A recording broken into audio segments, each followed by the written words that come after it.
പത്തനംതിട്ടയിൽ കനത്ത മഴ തുടരുകയാണ്. കനത്ത മഴയിൽ ഇലന്തൂർ ശാലം ജംഗ്ഷനിൽ വീടിന്റെ മതിൽ റോഡിലേക്ക് ഇടിഞ്ഞു വീണു. ഇത് തിരുവല്ല കുമ്പഴ സംസ്ഥാന പാതയാണ്. ഏതായാലും ഈയൊരു മതിൽ ഇടിഞ്ഞു വീണ് ആ സമയത്ത് ഇതുവഴി വാഹനങ്ങൾ കടന്നുപോയിരുന്നില്ല. അതുകൊണ്ട് വലിയ അപകടമാണ് ഒഴിവായത്. 300 മീറ്ററോളം നീളത്തിൽ ഉള്ള മതിലാണ് ശക്തമായിട്ടുള്ള മഴയിൽ റോഡിലേക്ക് ഇടിഞ്ഞു വീണത്. ഇപ്പോൾ ഈ റോഡിൽ നിന്നും കരിങ്കൽ പാളികളൊക്കെ മാറ്റിയിട്ടുണ്ട്. ഗതാഗതം ഒക്കെ സുഗമമായി നടക്കുന്നുണ്ട്. ഇത് എപ്പോഴാണ് സംഭവിച്ചത്? 5 മണി ഇന്നലെ. ആ സമയത്ത് വാഹനങ്ങളൊന്നും ഇതുവഴി പോയില്ലായിരുന്നു. ഞാൻ ഒരെണ്ണം കണ്ടായിരുന്നു. ഞാൻ അവിടെ അവരോട് കൈ കാണിച്ചു. ഞാൻ അതുകൊണ്ടെല്ലാം അവരങ്ങ് നിർത്തിയാണ്.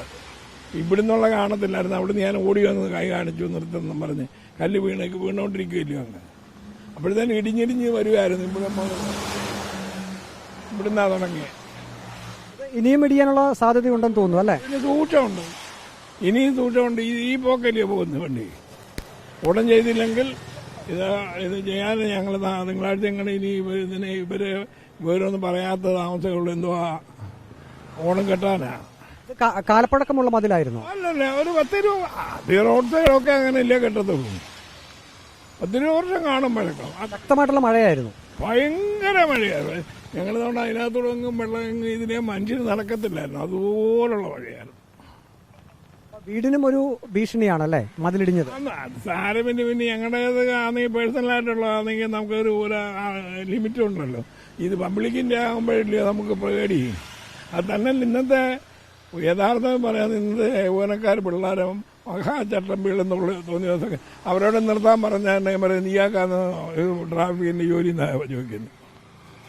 മുന്നറിയിപ്പ് കൊടുത്താലും ചെറുപ്പക്കാരത് പരിഗണിക്കുന്നില്ല. ഇവിടെ ഒന്ന് ഇറങ്ങിയാൽ എന്താ വാടാന്ന് ചോദിക്കുന്നത്. എന്റെ കൊച്ചുമക്കളുടെ പ്രായം പോലും ഇല്ല അവന്മാരിയിരിക്കുന്നത്. എന്താ വാടാന്ന്. അതുകൊണ്ട് ഇതുവഴി പോകുന്ന അപ്പൊ ഇപ്പൊ നമുക്ക് എന്ത് ചെയ്യാൻ പറ്റും? ഒരു മുന്നറിയിപ്പ് സംവിധാനമൊക്കെ ഇവിടെ വെക്കണ്ടേ? എല്ലാവരും ഇവിടെ പമ്പ് വഹിപ്പിക്കണം.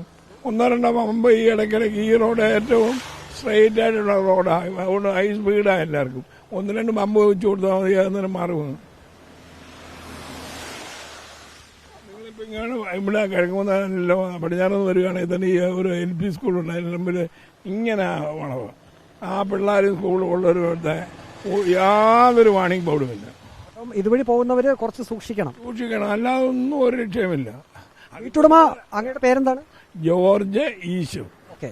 വീട്ടുടമ ജോർജ് ഈശോ പറയുന്നത് ഇന്നലെ കനത്ത മഴയിൽ വീടിന്റെ മതിൽ റോഡിലേക്ക് ഇടിഞ്ഞു വീണു. ഇവിടെ ഒരു മുന്നറിയിപ്പ് സംവിധാനമൊക്കെ സ്ഥാപിക്കണം. അപ്പം വീടിനും ഇത് അപകട ഭീഷണിയാണ്. ഇനിയും മതിൽ ഇടിയാനുള്ള സാധ്യതയുണ്ട്. കനത്ത മഴയിൽ ഇനിയും ഒരുപക്ഷെ മതിൽ ഇടിഞ്ഞു വീഴാനുള്ള സാധ്യതയുണ്ട്. ഇപ്പോൾ ഏതായാലും ഈ റോഡിലേക്ക് വീണ കരിങ്കല്ലുകളെല്ലാം ഒരു ഭാഗത്തേക്ക് മാറ്റിയിട്ടുണ്ട്. ഗതാഗതം സുഗമമായി നടക്കുന്നുണ്ട്. എങ്കിൽ പോലും അപകട സാധ്യത ഉണ്ട് എന്നാണ് വീട്ടുടമ പറയുന്നത്. വീഡിയോ ജേർണലിസ്റ്റ് അജി കുടുംബനൊപ്പം reporter Praveen Purushothaman, in reporter, Pathanamthitta.